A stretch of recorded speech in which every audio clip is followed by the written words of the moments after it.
All right. Oh, thank you. Speaking into all three cameras.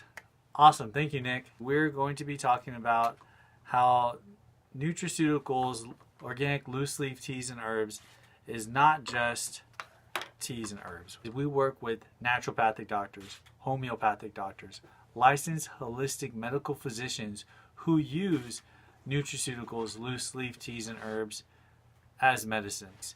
In Zen's Tea House nutraceutical statement, we cannot diagnose, we cannot recommend, we cannot even give you advice on how to drink the teas and herbs. Please speak to your licensed medical physician. This show is not intended to diagnose, treat, cure, or prevent any diseases, but is for educational purposes only. Our members, our affiliates, and third parties do not reflect the values of Zen's Tea House or Adrenaline Radio and do not act as an authority. Please consult with your medical physician before making any changes to your diet or lifestyle. All right, let's get started. Food addiction is real, and it's often associated with high amounts of sugar.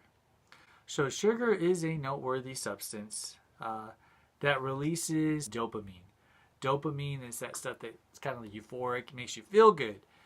You know, this might be expected of a person who is active in their addiction. They have this rejuvenating feeling of like, ooh, this feels really good. Well, there's also binging, and if you eat a lot of food with sugar, you will binge, and you will feel the withdrawal, sort of physical sugar detox. Some people have experienced that even with coffee, with soda, yes, even tea. You can, everything in moderation. That's the golden rule. You should engage in trying to change your diet. Again, speak to your medical physician.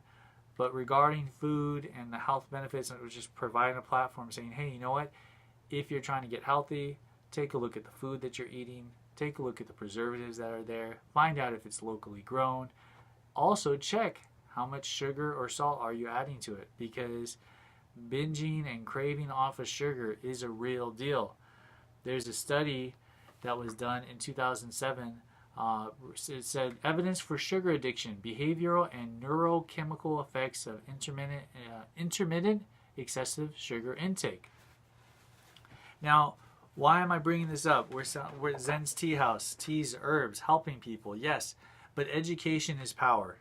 And if you think that adding tea to your sugar is doing you any good, well, it could be. You know, I believe in the Mary Poppins saying, you know, a spoonful of sugar helps the medicine go down. And I believe this is medicine. But let's be honest, again, we are consuming a lot. And if we are binging off this sugar, then it's going to have an effect on our neural system, on our body, on our brain. Because physically you might be healthy, but if you are consuming high amounts of sugar, or really any mind-altering substance, and sugar does fall into that, it could have a negative effect on your body.